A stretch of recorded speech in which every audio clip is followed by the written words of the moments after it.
ایک روٹی والے کا واقعہ میں نے آپ کو سنانا ہے، اور یہ بڑے ہی مشہور و معروف بزرگ سے منسوب واقعہ ہے۔ حضرت ابو بردہ رضی اللہ تعالیٰ عنہ راوی ہیں کہ حضرت ابو موسیٰ اشعری رضی اللہ تعالیٰ عنہ کی جب وفات کا وقت قریب آیا تو انہوں نے اپنے بیٹوں سے کہا کہ اے بیٹو، روٹی والے کو یاد رکھنا۔ پھر یہ واقعہ خود ہی بیان کیا کہ وہ روٹی والا کون تھا۔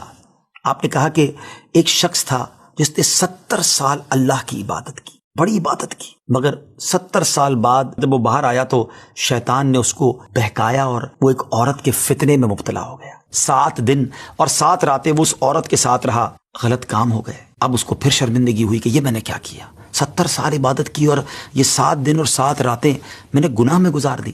بڑا شرمندہ، بڑا نادم، قدم قدم پر سجدے کرتا جاتا، توبہ کرتا جاتا۔ اب چلتے چلتے چلتے ایک مسافر خانے میں پہنچا تو وہاں 12 مسکین لوگ پڑے ہوئے تھے، لیٹے ہوئے تھے۔ اس نے بھی جگہ بنائی اور ان کے درمیان جا کر خود بھی گر کر سو گئے۔ اب رات میں ایک شخص آیا جو ان کو کھانا دیا کرتا تھا، روٹی دیا کرتا تھا۔ ایک ایک کر کے 12 روٹیاں لے کر آیا تو اس کو پتا تھا یہاں 12 مسکین رہتے ہیں۔ ایک ایک کر کے سب کو روٹی دینے لگا۔ وہ شخص جو یہاں آ کر اچانک بیچ میں آ کر لیٹا تھا، اس کو بھی وہ مسکین سمجھا اور اس کو بھی روٹی دے دی۔ لیکن ظاہر ہے کہ اگر ترتیب سے روٹی دیتے دیتے آگے آئے تو آخری نمبر والے کو روٹی نہ ملی، کیونکہ یہ تو 13 ہو چکے تھے۔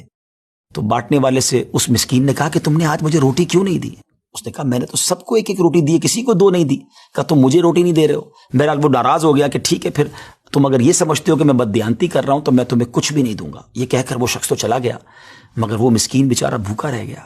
اب وہ شخص جس نے ابھی توبہ کی تھی، پہلے 70 سال کی عبادت بھی کی ہوئی تھی، اس کو خیال آیا کہ میری وجہ سے اس مسکین کو روٹی نہیں ملی ہے۔ بھوک اسے بھی بڑی تھی، مگر اس نے وہ روٹی اسے دے دی۔ شدید بھوک لگی ہوئی تھی، رات بھر بھوک میں تڑپتا رہا، اور اسی بھوک کے عالم میں صبح اس کا انتقال ہو گیا۔ حضرت ابو موسیٰ اشعری رضی اللہ تعالیٰ عنہ فرماتے ہیں کہ جب یہ شخص اللہ کی بارگاہ میں پہنچا نا تو ایک پلڑے میں اس کی 70 سال کی عبادت رکھی گئی، اور ایک پلڑے میں وہ 7 دن اور 7 رات کے گناہ رکھے گئے۔ تو فرمایا کہ وہ گناہ جو تھے وہ 70 سال کی عبادت سے آگے بڑھ گئے، یعنی اب اس کے لیے گویا حکم ہو سکتا تھا کہ وہ جہنم میں جائے، مگر ان 7 دن کے گناہوں کے سامنے وہ روٹی رکھی گئی، اور اس روٹی کی برکت سے، کیونکہ وہ اخلاص کے ساتھ ایثار کی گئی تھی، مسکین کی مدد کی گئی تھی، وہ 7 دن کے بڑے بڑے گناہ معاف کر دیے گئے اور وہ جنت میں چلا گیا۔ پھر آپ نے اپنے بچوں سے کہا بیٹا روٹی والے کو یاد رکھنا۔ ناظرین، یہ واقعہ واقعی دلوں کے تار چھیڑ دیتا ہے۔ 2 باتیں سیکھنی ہیں کہ بعض اوقات کچھ لوگ کہتے ہیں یار میں نہیں بہک سکتا، میں تو بڑے اچھے ماحول میں ہوں۔ نہیں جناب، شیطان نے بڑوں بڑوں کو بہکا دیا ہے۔ ہمیں اپنی صحبتیں اچھی کرنی ہوں گی، اللہ کریم سے شیطان کے مقابلے میں پناہ مانگنی ہوگی، اور اپنے آپ سے ڈرتے رہنا ہوگا کہ نہیں میں بھی گناہوں میں مبتلا ہو سکتا ہوں، مجھ سے بھی کوئی بڑا گناہ کہیں نہ ہو جائے۔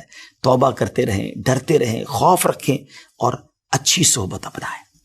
اور دوسری بات، صدقہ جو ہے نا وہ گناہوں کو مٹا دیتا ہے۔ صدقہ اللہ کی بارگاہ میں بڑا پسندیدہ ہے، غریبوں کی مدد کرنا یہ اللہ کو بڑا پسند ہے۔ ہمیں بھی چاہیے کہ وقتاً فوقتاً اپنے غریب پڑوسیوں، غریب رشتہ داروں، غریب مسلمانوں کی مدد کرتے رہیں۔ اور دعوت اسلامی کا شعبہ FGRF سبحان اللہ دکھیارے مسلمانوں کی شاندار انداز میں مدد کرتا ہے۔ سیلاب زدگان کی مدد کتنے بڑے پیمانے پر کی گئی، اور یہ سارا سال ہی اب کچھ نہ کچھ سلسلہ رہتا ہے، تو آپ بھی FGRF کا ساتھ دیجیے، دکھیارے مسلمانوں کی مدد کیجیے۔ اللہ آپ کے رزق حلال میں برکت عطا فرمائے اور ہم سب کے گناہوں کو معاف فرمائے۔